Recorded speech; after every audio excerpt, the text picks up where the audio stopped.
Hi, I'm Andrea Doyle, and my article today is The State Level Macroeconomic Factors Moderate the Association of Low Income with Brain Structure and Mental Health in U.S. Children. So, first, let's talk about the article name. So, the state level is basically they did a study with 17 states, and macro, which means large, economic factors. So large economic factors that may play into mental health and brain development in US children. Some characteristics of macro structural factors are the cost of living and state anti-poverty programs, such as Medicaid. Data for this research was collected from the Adolescent Brain and Cognitive Development, the ABCD study, where they studied 10,633 9 to 11-year-olds across 17 states. They wanted to see if low income was associated with a smaller, what they said in the article was hippocampal, which basically means a part of your brain that is responsible for learning and memory. So they wanted to see if those who are in low income areas have a smaller brain development, and if that also ties into their mental health, that they would have a higher internalizing psychopathology. So they were looking at states that had a higher cost of living, and if government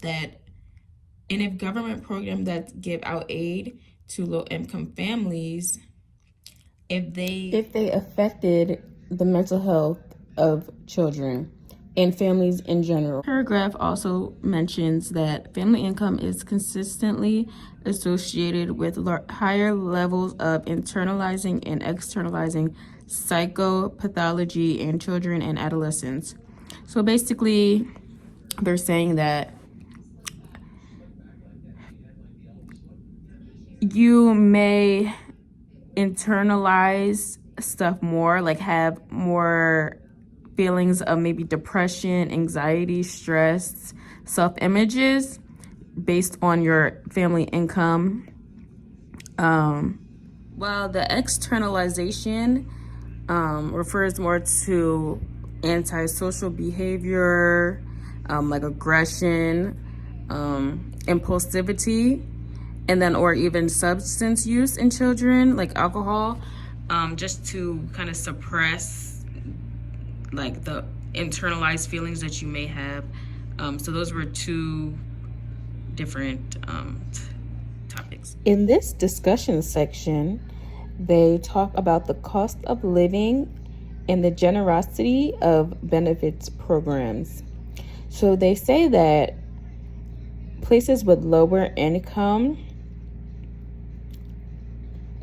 cost of living usually have a higher benefit program, and that is better for children because that ties into school funding.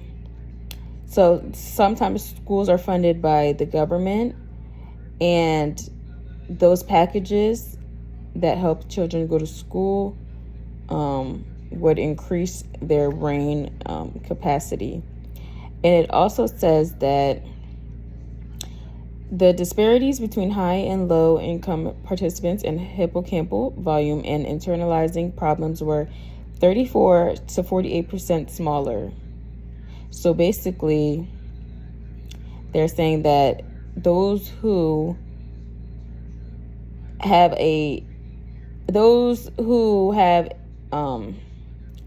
lower income, their hippocampal volume and problems were smaller than those who have a higher income. So added here was just a table of the 17 states, and it was a summary of state level variables and sample characteristics. So they have the different races right here. And the EITC stands for the Earned Income Tax Credit. And TANF stands for Temporary Assistance for Needy Families. These are two programs that they have that help with aid of people impoverished. So this table just shows how much cash is given to each state, and if they have an Medicare program, which is health insurance. I just thought I would add this just to give some data of what they collected. Yeah. In the design section, I basically tied everything together about the hypothesis, which is lower family income would be associated with smaller hippocampal volume and higher internalizing and externalizing problems. So I put in their study that they did with 10,000 youth and how everything just really ties together. They talked a lot about family.